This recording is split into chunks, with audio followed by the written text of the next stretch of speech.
Assalamualaikum warahmatullahi wabarakatuh.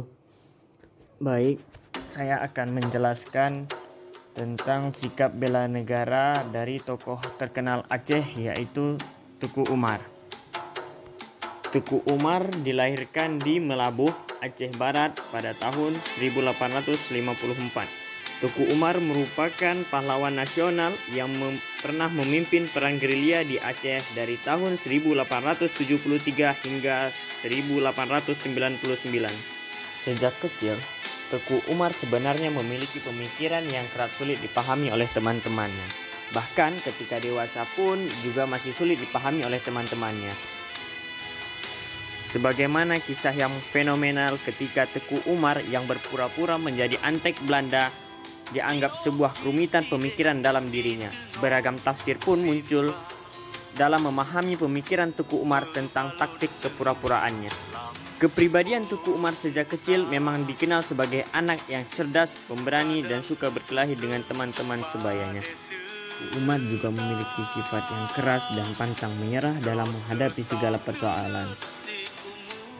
Meskipun Teku Umar tidak pernah mendapatkan pendidikan formal, tetapi Teku Umar mampu menjadi seorang pemimpin yang kuat, cerdas, dan pemberani. Teku Umar memiliki 3 istri. Pernikahan pertama Teku Umar ketika beliau berusia 20 tahun menikah dengan Nyak Sofia, anak Ule Balang, Gelumpang. Kemudian untuk meningkatkan derajat diri Teku Umar, beliau menikah lagi dengan Nyak Maligai, yaitu putri dari Panglima Sagi 25 Mukim. Sejak saat itu, Teku Umar menggunakan gelar Teku. Pada tahun 1880, Teku Umar menikahi Cuk Nyadin, yaitu putri dari pamannya sendiri. Sebenarnya Cuk Nyadin sudah mempunyai suami yang bernama Teku Ibrahim Lamga, tapi telah meninggal dunia akibat peperangan melawan Belanda di Gletarun.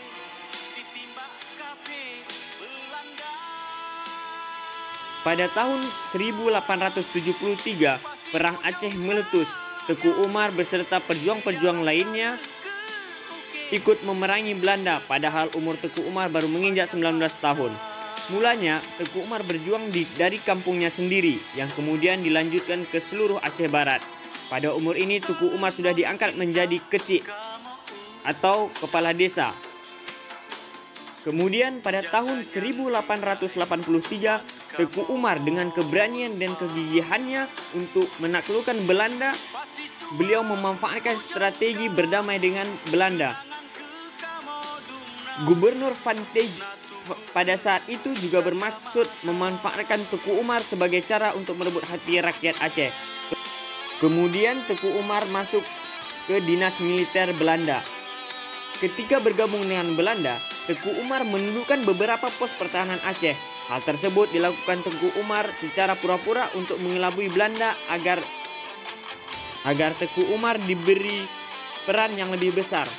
Alhasil, taktik tersebut pun berhasil. Sebagai kompensasinya, Teku Umar meminta atau menambah 17 orang panglima dan 120 prajurit. Kemudian pada tahun 1884, kapal Inggris yang bernama Nicero terdampar. Kapten beserta ABK-nya disandera oleh Raja Tenom. Kemudian Raja Tenom menuntut tebusan senilai $10.000 oleh pemerintah kolonial Belanda. Teku Umar ditugaskan untuk membebaskan kapal tersebut guna untuk mendinginkan ketegangan antara Inggris dengan Belanda yang sempat memanas.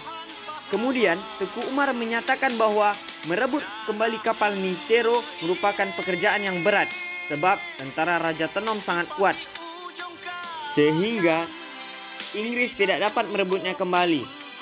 Kemudian Teku Umar memberi syarat kepada kolonial Belanda untuk diberi logistik dan senjata yang banyak sehingga dapat bertahan dalam jangka waktu yang lama untuk merebut kembali kapal Nicero yang sempat ditahan oleh Raja Tenom.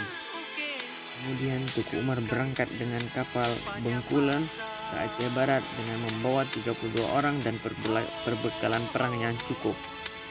Tidak lama kemudian Belanda dikejutkan dengan berita yang menyatakan bahwa semua tentara yang ikut bersama dengan rombongan Teku Umar dinyatakan dibunuh di tengah laut.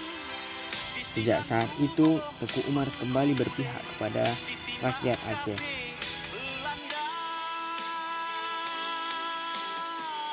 Dua tahun setelah insiden Nicero, tepatnya pada 15 Juni 1886, kapal Hokanton yang dinakodai pelaut Denmark bernama Kapten Hansen dengan dalih menukar senjata dengan lada. Padahal Hansen berencana untuk menjebak Teku Umar dan menculiknya, kemudian memberikan kepala Teku Umar kepada Belanda dan mendapatkan imbalan sebesar $25.000 untuk kepala Teku Umar. Teku Umar mengirim utusan dikarenakan curiga dengan syarat yang diajukan oleh Hansen. Hansen bersikeras Umar harus datang sendiri. Kemudian Teku Umar pun mengatur siasat. Di pagi hari, salah seorang panglima bersama 40 prajuritnya menyusup ke kapal. Hansen tidak tahu kalau dirinya sudah dikepung. Kemudian di tahun 1893 di bulan September, Teku Umar menyerahkan diri ke Gubernur Dekerhoek di Kutaraja setelah mendapat jaminan keselamatan dan pengampunan.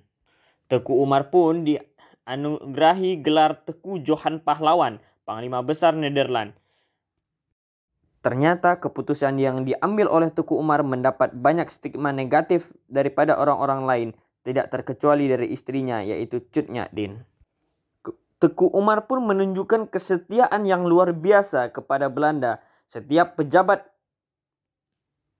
yang datang ke rumahnya selalu disambut dengan sangat baik.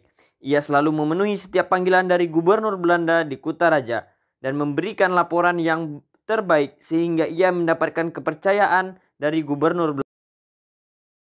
Serangan demi serangan terus dilancarkan oleh kolonial Belanda. Pada tanggal 10 Februari 1899, Teku Umar tertembak dan gugur dalam medan perang di Kampung Mugo, pedalaman Malabo. Sikap teladan yang bisa kita ambil dari cerita tersebut ialah sikap pantang menyerah, konsisten dalam cita-cita dan tujuan serta gigih membela negara dari penjajah. Sifat tersebut harus dimiliki oleh ASN untuk menjadikan ASN yang tangguh dan prima dalam melayani, dan juga untuk menjadikan instansi yang lebih baik. Dikarenakan ketika ASN sudah mempunyai cita-cita yang baik, sikap pantang menyerah dalam menjalankan tugasnya, maka akan berdampak kepada negara, yang mana akan membawa perubahan yang signifikan terhadap performa negara di hadapan dunia internasional.